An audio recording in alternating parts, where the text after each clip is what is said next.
Hello all you lovely people, Ollie here with a special one-off video talking about Mark Bray's new book, Antifa, the Anti-Fascist Handbook. Those of you who follow me on Twitter will know that I have, for some months, been writing an absolutely mammoth philosophy of Antifa video, which is currently running at just under about 10,000 words, so it's going to be quite long, and I've been doing a lot of research for it, and one of the things I've been reading to research it is Mark Bray's new book. This book's generated quite a stir, and it's going to be informing my video in various ways, so I thought I'd talk about it here. Anti-fascism has, of course, been suddenly thrust into the limelight over about the last year, and so this book was brought out this year in 2017 to try and catch people up on what anti-fascism is. General impressions, I really liked it. I thought it was pretty good. In terms of tone, it's not very theory-heavy, it's very accessible, which has some great advantages in terms of making it sort of widely available to a wide audience, but has some disadvantages I'll talk about in a moment. It's quite fast-paced and it's quite short. It's only sort of about 220 pages. I read it in about 2 days. He wrote this book based on not only his own years of organising left-wing protest demonstrations, but also on interviews with anti-fascist organisers all around the world, actually. That was really interesting because I hear a lot about anti-fascism in the UK, in London, where I am, obviously, and in America as well, but it was really cool to hear about sort of anti-fascist actors in Greece, for instance. There's some like really amazing stuff about the stuff in Greece here, and in Norway, and in Sweden, and stuff like that, and in Germany, and Poland. It's billed as an anti-fascist handbook, but I'd say it's more of an anti-fascist biography than anything else. So the first chapter is about the history of anti-fascist movements, obviously from like the early 20th century when fascism crystallized, building up through the sort of 60s, 70s to now. It's pretty thorough though, it packs a lot in. Not kind of entirely thorough, again I'll talk about that in a moment, but it fits a lot of stuff in, so it addresses just about every argument I've seen anyone kind of have on Twitter is about Antifa, is in here somewhere. It's got a great chapter on free speech. The free speech chapter is so good.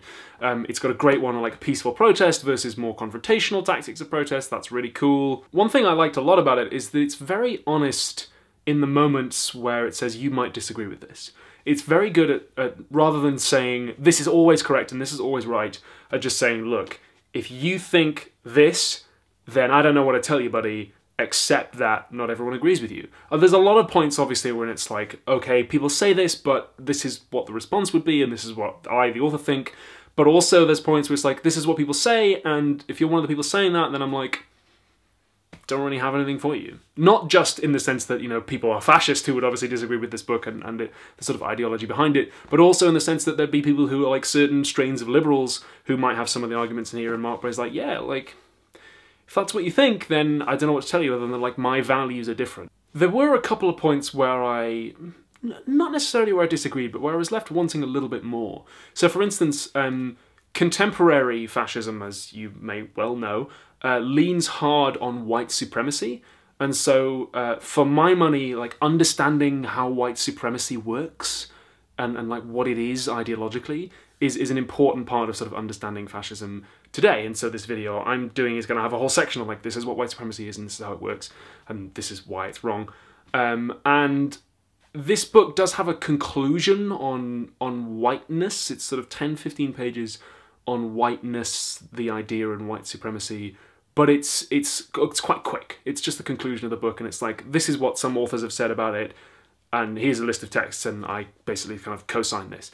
And it's like, I could have done with just a little bit more on that. That might have been nice. The arguments he addresses and touches on are, for the most part, arguments that somebody could make in good faith. But he's got less to say about these are the arguments that people make in bad faith. Maybe it's just the particular corner of the internet that I inhabit, but it might have been nice to see a little bit more about like, this is the propaganda about Antifa, like, don't listen to this stuff because this is just like lies. I see some of that stuff going around, but again, maybe that's just a bit of the internet that I kind of do my work on. I think Mark Bray sort of goes on news programs a lot of the time where he's probably not got like, I don't know, like Trevor McDonald or Hugh Edwards or anybody like shouting Nazi memes at him, you know? I mean, I hope not. Something else I might have liked to see it spend a little more time on is diving into what fascism is and how it appeals, sort of related to the whiteness and the white supremacy stuff, is like, what is it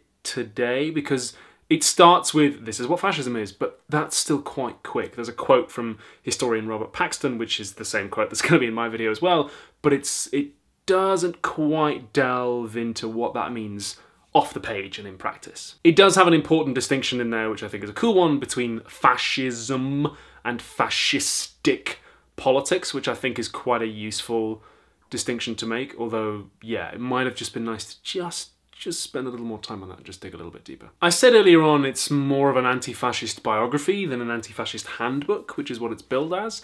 I stand by that. It does have an appendix at the end where it's got advice from all the different anti-fascists he spoke to and interviewed for somebody if they were thinking about getting involved in anti-fascism, like, this is what you might need, and this is where we went wrong, and this is the kind of lessons that we had to learn, and that's very cool and interesting. So overall, yeah, it's pretty good. It's honest, it lays it all out on the line, it's easy to read. I'd say it's sort of mainly pitched at a kind of liberal audience. I mean, a left-wing audience would sort of presumably be familiar with some of this stuff already, but if you're sort of one of those people that's like, oh, like Antifa, like I don't like fascism, but like, oh, really, I don't really know what this is about, then I'd say this is a cool book to check out. If you're going into this with a spirit of curiosity, then this will be good. Obviously, if you're going into this with the spirit of, well, yeah, let's see what they've got to say about this, what, like what, history, what, Hitler, what, like, you know, then that's not going to do it for you. But if you're going into it like, okay, I don't know, let's sort of gather some opinions and do research, which is what I was doing,